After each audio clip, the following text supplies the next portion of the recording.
Everybody got seatbelts on? As soon as everyone is buckled in, Edith Palmer cuts a mean figure 8.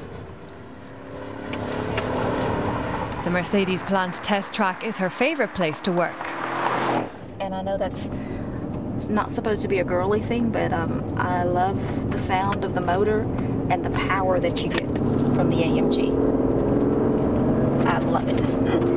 Sometimes it doesn't feel like work. In 2011, more Americans than ever loved that sound enough to buy a Mercedes. Good news for plant manager Markus SCHÄFER. The plant near Tuscaloosa, Alabama is Mercedes' biggest outside Germany. In 2011, SCHÄFER's auto workers built some 140,000 vehicles despite the struggling economy and high unemployment rate. Production is on the rise. But why? Reason number one is quality. We produce quality here, the same quality as in Germany. There are no compromises. The second aspect is cost. We have to keep our costs down and eliminate waste in all stages of production.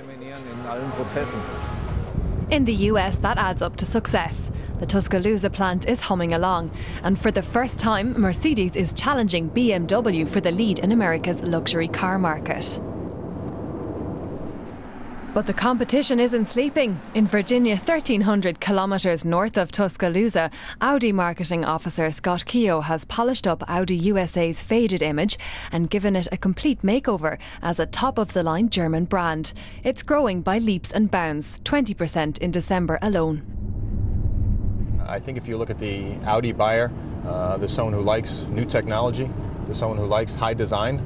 People are looking for a much more modern and evolved form of luxury in America, as opposed to old, dated, sort of tired status symbols. KEOGH aggressively markets his vision of the modern over the traditional, even in his choice of car dealership locations. You know, I think it's a very interesting thing. What we like to do when we can is we like to put an Audi dealership, particularly here in the States, right next to a Mercedes-Benz or BMW dealership. So anytime someone's going to cross-shop or drive our car against a competitive car, we feel we have the best products and we're going to win. Markus SCHÄFER takes a different view. Mercedes sells 250,000 vehicles a year in the US, nearly twice as many as Audi. The plant is a huge advantage. Audi has to import everything, while Mercedes-Benz produces its SUVs such as this GL model right in the US.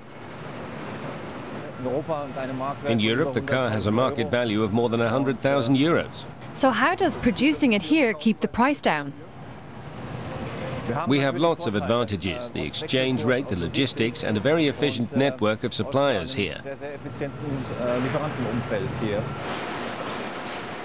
A fully equipped GL model costs about €30,000 less in the US, nearly a third less than in Germany.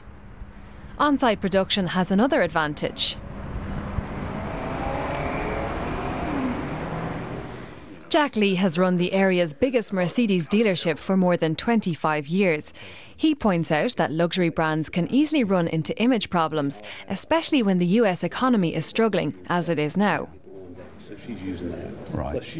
Prior to the plant being here, a lot of people, a good example would be bank presidents drove American-made cars, not even top-of-the-line cars. They didn't want to send the wrong signal to their clients or their employees. So when the plant arrived, suddenly everybody wanted to do business with the plant, and it suddenly became the car to drive, not the car to avoid driving.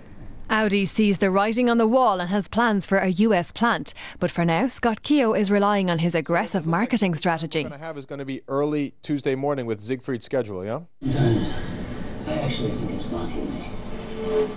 In a new ad for 2012, Audi presents its Quattro as a wild, fast and powerful animal in the snow.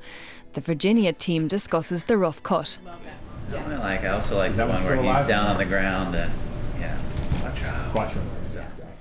The marketing officer is satisfied. You know, I think this concept of being aggressive is important. I mean, if you look at America, America roots for a challenger brand. They root for a competitive spirit, which is exactly what we're all about.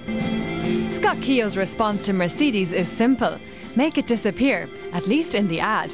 In reality, it may not be that easy.